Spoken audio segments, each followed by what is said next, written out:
hey, I'll give you 10 minutes back or 9 minutes back or whatever the hell it is, 15 minutes back, like 10 minutes. I don't know how long the show was.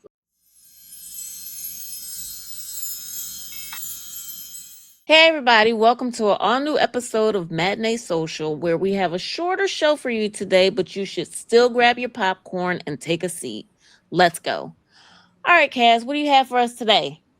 Today I was going to talk about the show Star Trek: Strange New Worlds on Paramount Plus. Mhm. The show covers the early days or the early adventures of the Star Trek Enterprise back when Captain Christopher Pike was in charge. So this is about 10 years before Captain Kirk even sniffed the chair and took over the Enterprise itself. It stars Anson Mount, Rebecca Romaine, and Ethan Peck, and Cicely Rose Gooding, among a bunch of others. For special guest stars, like I know Patton Oswalt was on one of the episodes, and it's like I don't think a lot of older Star Trek cast members have gone to the show as of yet. But the show covering the early days of the Enterprise, you do have Spock, you do have Uhura. It's like you get Mr. Scott has made an appearance on the show, is now part of the main cast. The show itself, Star Trek has always been an interesting thing. It's Mhm. like you've always had folks, it was like Star Wars versus fans versus Star Trek fans, and Star Trek is like, oh, we're the more intellectual and hopeful, and then Star Wars is like, oh, screw that, it's the action and the lightsabers and the force and all that other stuff.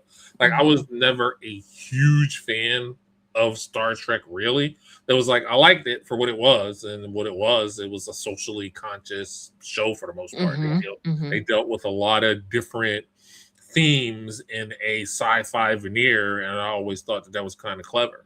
Mhm. It's like this show currently does some of the similar things, but it can be a little more action heavy at times, which is fine.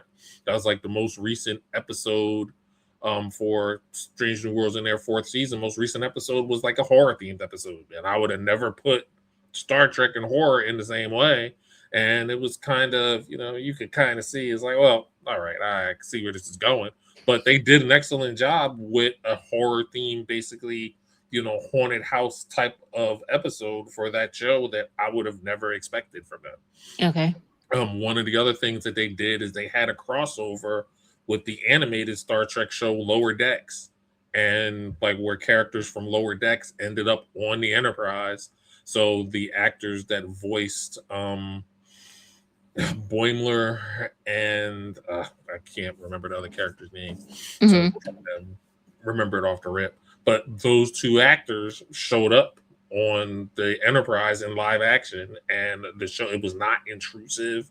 It did not feel out of place. It's like they did an excellent job with that as well. So I think the Strange New World takes some bold swings on some stuff that is not traditional Trek fare, and Okay. they've done an excellent job with that stuff so far. Unfortunately, the fifth season, I guess in a year or two when that's done, will be the final season of it.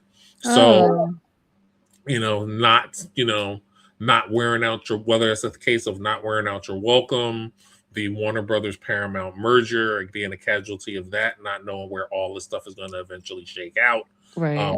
But it was like everybody that has been part of the show and done things. It's been a fun watch, and it's like it's like I don't think you get shows that are just kind of fun on TV that often. Mhm. And Tandy Newsom is the other character from Lower Decks. It was like that's the actress, rather. Okay. So, but I don't think you get shows that are just kind of fun to watch Mhm. on TV now. It's like you get a lot of things that a lot of these studios treat more as an IP, and it's just like an intellectual property. What can we milk this for? What can we do this? Get some eyes on it, make our money off of it, bleed it until we can bleed it, and then okay, it was like, oh, people stop watching it. All right, go ahead and cancel it. Or they cost how much for those sets? Oh, get rid of that. We're not doing that. Right. So Well, yeah. yeah. So I have a question. So is the show in a natural stopping point, like where if when they wrap it up on this last season, it would make sense, or because of what happens to like get Kirk the Enterprise from the lore, the lore of Star Trek and everything else. Like I think they do have a spot that they can end it. It might be kind of a downer to go Mm-hmm. with that route, Mm-hmm. but like I think that is there. Also, there's probably other places they can go with some of these other characters that are like, there's certain characters that it was like I'm pretty sure Spock is gonna make it out of the show. Since Okay. it's like he serves with Captain Kirk at some point. I'm Mm-hmm. pretty sure the You actor that's think? been Okay. playing Captain Kirk in cameos and things in certain episodes and smaller pieces. I'm pretty sure he's gonna make it out. Uhura and Scotty, I think they'll be all right.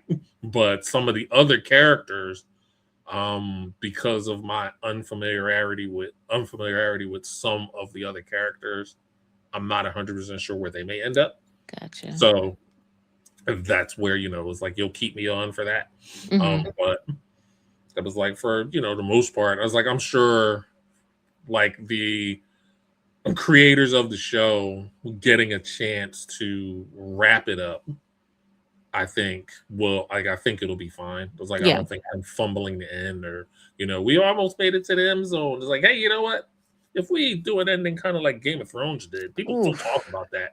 Yeah. Like, and it is just Star Trek, so maybe we just go ahead and just, do something weird. It was like, let's just do something weird. Turn them all into children, and everybody's a child now, and that's how it ends because everybody's children in the entire universe. And now you have babies flying spaceships, and it's crazy. It's crazy.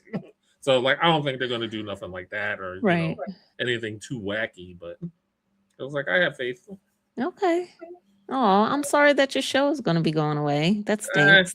you always get that. It was like, oh, this show is great. Cancel. It was That's like true. It was That's like Wonder true. Man season 1 was awesome. Oh, there's a season 2. Yay, cancel. I'm Yeah. not doing that. Yeah. It was like, oh, Marsha Holly is Blade. Oh, that's going to be great. Never happens. Cancel. Yeah. So it's Yeah. like you get stuff that you look forward to because you hear it. Or then it's like shows that are good and then they get wrapped up way too early or killed, whether it's an executive that made a decision that killed it. And they see, oh, fans really like this. I guess maybe we should have kept going. So Right. like hindsight is 2020. So it's unfortunate, but that's the nature. That's the unfortunate nature of the beast now. Mm-hmm. It was like you Yeah. get stuff, maybe you like it, and you really like it. Hopefully, it gets a second season, but just because they tell you you're going to get a second or third season or something, it's never guaranteed. Yeah. I kind of wish for some aspects that shows were treated like they were Yeah, but before. I think that you don't have movie people now in charge of stuff.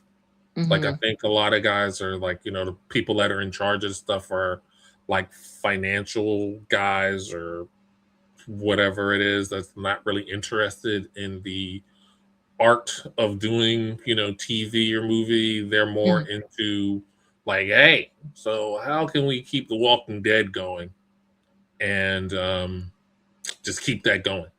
Because like, oh, season 1 was great, season 2 was great. Oh my How can gosh. we do that? The Walking Dead, Way the too. zombies own a diner.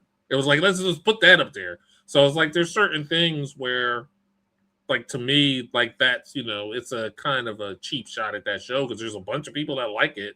So that's Mm-hmm. great for them, and I'm happy. But Yeah, but it's been going on too long. But where you have some shows like, I'll just say on Netflix, like there's been a number of shows that I really enjoyed the first season of on Netflix. And after the first season, Netflix is like, well, no. But if I'm Mhm. sitting up literally in my seat eating my popcorn, enjoying the show, and I know another, large group of people have for some of the series that I've been watching because there's like been petitions or whatever, things of that nature to try and get the show back on, whether it's on that particular platform or any or on another one.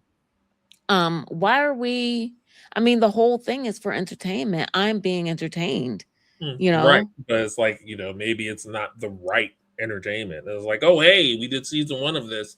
We'd like to do season 2 of this, but we like to spend even less money on it. Well, So yeah, it's I like know that was it for a so few of like the shows, yeah. so you have that. It was like you also have like, yeah, we signed a contract for this, but I don't like so and so, and maybe we can go in a different direction of this. And then you have the dreaded creative differences where nobody will really tell you what happened until like 15 years down the line. It's like, oh, so that's why that show never. Right. Yeah.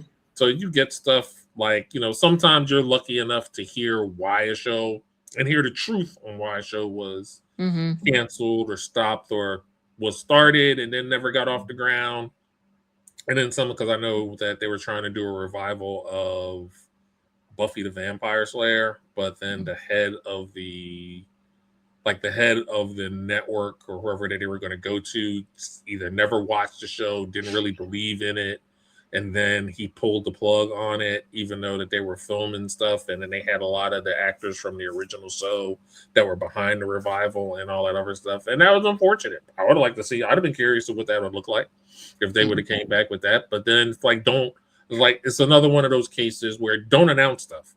Right. Yeah. Like if you're working on stuff and then it's like when it's done, it's filmed and you're about to start, your press tour because you've got the release date and set and everything else. And it's like, when you can actually start marketing it when it's completed to market it. But because you can get the information of like, oh, so and such are doing, this new show or this other show. And it's like, oh, and people have raved about it and everything else. And it's like, we're going to green light a second season. It's like, great. About that green light in the second season, maybe we move too quick and we're not doing it because I want to put my money behind this thing. Right. Babies in the kitchen with sharp objects. So that's going to be the new reality show. Because like it was like, just don't announce stuff. Yeah. Like, oh, you have season, and then tell the writers and everybody else that, hey, we want to do a season of this. I can't guarantee you a second season, but so, create this season as if this was the only season of this thing you were going to have. Right. And it's like, and I don't think that's a cruelty, but I don't think that's cruel, but I think it's fair to the creators and kind of fair to the audience that if you tell one story, you can leave it open-ended in the season where it's like, oh, it's like they sprinkled enough that maybe they'll reach this part in maybe, yeah, if they get that. As opposed to, and we left all these things hanging in the hopes of getting a second season, and then you never get one. Right. Yeah. I agree. Like maybe they just go in that direction, but whatever. Who am I? What do I know? All right. Well, a lot of TV. Really quickly, before we move into your other thing, I just want to say what I'm actually speaking of series and continuations and things of that nature. Interview with the Vampire has been picked up for season 4, which I am absolutely over the moon about. Vampire Lestat just, and then for those of you who may not be familiar, Interview with the Vampire comes on AMC, and it's adaptation of the Anne Rice novels Interview with the Vampire. But this season, because initially we were doing Vampire Louis, first 2 seasons. This most recent season that wrapped up, we did Vampire Lestat. Can I just say, and I know you and I talked about it. I can't remember if you saw the first 2 seasons. I know you said you didn't watch this season. You haven't watched. I didn't see, like, my relation to Interview with the Vampire was the Tom Cruise Brad Pitt movie. Okay. Years ago, and then I saw they were doing the series, and I just never investigated. Okay, so, like, I didn't have anything against it. I just hadn't looked at it. Okay, I think it's a great series. I loved it from the first season. As a matter of fact, at one point when it was on in the first season, I was having difficulty being able to get it on AMC, and I was like really angry. But but we're beyond that. Anyway, this season focused on the Vampire Lestat, which was the name of the season, and it was chaotic. And I know it was supposed to be that way because he is by default a chaotic person. But I was anxious for a majority of the season watching this. So, but I'm just wanted to say I'm glad they're picking up a season 4, which will be called Queen of the Damned. There's actually one song in this season that, because he did like his character this season leaned on or dove into who he originally was, which was a musician at heart and things of that nature. So there were a lot of songs this season. And there's actually one of the songs that I have on my playlist called The Loneliness. And I think the reason why I particularly like the song is because it has a lot of staccato in it, but that's just me. But other than that, that's all I wanted to say, guys. I'm really excited about there being a season 4 if you can't tell. So all right, we're moving on. We're Yes, from moving the on. Queen of the Damned herself. She's looking forward to season 4. Easy. Queen of the Damned. Moving on. The only other thing that I was going to talk about that I was happy to see is the past week they dropped the trailer for season 4 of Reacher on Amazon Prime. So Alan Ritchson will be back, being too big for rooms and with his shirts that are way too small, walking around minding other people's business like a freaking giant busybody monster that Reacher is. So I'll be looking forward to more of that. Like I enjoy the Lee Child books with the character in it. So I enjoy the Reacher books. Like I think this is based on the 13th. This season is based on the 13th book that I haven't gotten to yet. So and that book is called Gone Tomorrow by Lee Child. So it's like I'm looking forward to that season. It was like the Jack Reacher character I was weirdly introduced to by accident because I saw Tom Cruise's portrayal of the character. Oh yeah, And yeah. it was like, so I saw that movie, and that movie was fine. Those 2 movies were fine. But then I was like, well, he's in the book. Like, I hear that people were unhappy with his portrayal. So I went and found I went and got the first book and read it. And I was sitting there, I was like, oh, that's why. Because Jack Reacher is like 8 feet tall and imposing and gigantic, and Tom Cruise is not. So I could see why they were upset.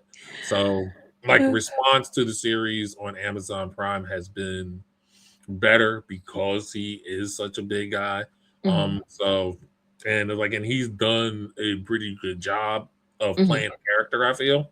And so it's not that Reacher is not Sherlock Holmes by any stretch of the imagination in the book, but it was like he does, he gets to, it's like, oh well, this is what's wrong, and I'll look into this. This is definitely he is a guy that is like, well, this is not fair to what they're doing to you.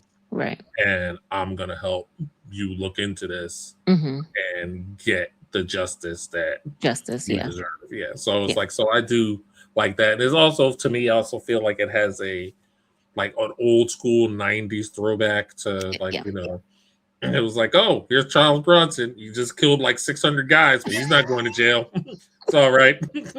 So it's like, oh, Charles Bronson's out here just death wishing it up. It's okay, guys. My goodness. It's okay. He's cleaning up the streets. It's all right. So it's I feel like it's kind of a little bit of a throwback to some of that stuff, which is kind of fun. So it's I like that. So, but yeah, I'm happy that the show is coming back. And also, one of the supporting cast in the show is I saw that she's getting a spinoff. Oh, okay. In September, called Negan. The girlfriend, the chick that he was dealing with at one point in the past or whatever. No, she's just somebody he was in the army with. Okay. Yeah. I know who you're talking about. So, she's getting a show, and they I saw a teaser for that. Oh, and that comes out in September. So I'll be like, oh, okay. So probably by the time Reacher is up, her show will drop. So I can stay in that same type of universe. And it looks like that she's going to be doing this. Oh yeah, he's doing that over there. I'm doing the stuff over there, but it's sometimes I might be in a dress and I'll kick somebody in the face or. Well, he's always calling on her for help, but I Yeah. stopped watching after season 2. I didn't watch season 3. That's fine. So, but maybe I'll watch her series. I didn't know she was having her own series coming out. I didn't know. I didn't know either, or it's if I had heard about it, I forgot, and I didn't know it was going to be so quick. So it was I'll be happy to check that out. And it's I mean, she's a good character, so it makes sense. Yeah. Well, yeah, why not? Okay. All right. Well, guys, I guess that's it. I hope you enjoyed the show. Please, if you did, make sure you like, share, and subscribe. Hey guys, you got some time back on your calendar. It's thanks for coming to this meeting. Normally it's about 30 minutes, but hey, I'll give you 10 minutes back or 9 minutes back or whatever the hell it is, 15 minutes back, like 10 minutes. I don't know how long the show was. It was like I was just talking. Cheers, guys. Hope you enjoyed. Bye, everyone. Help me.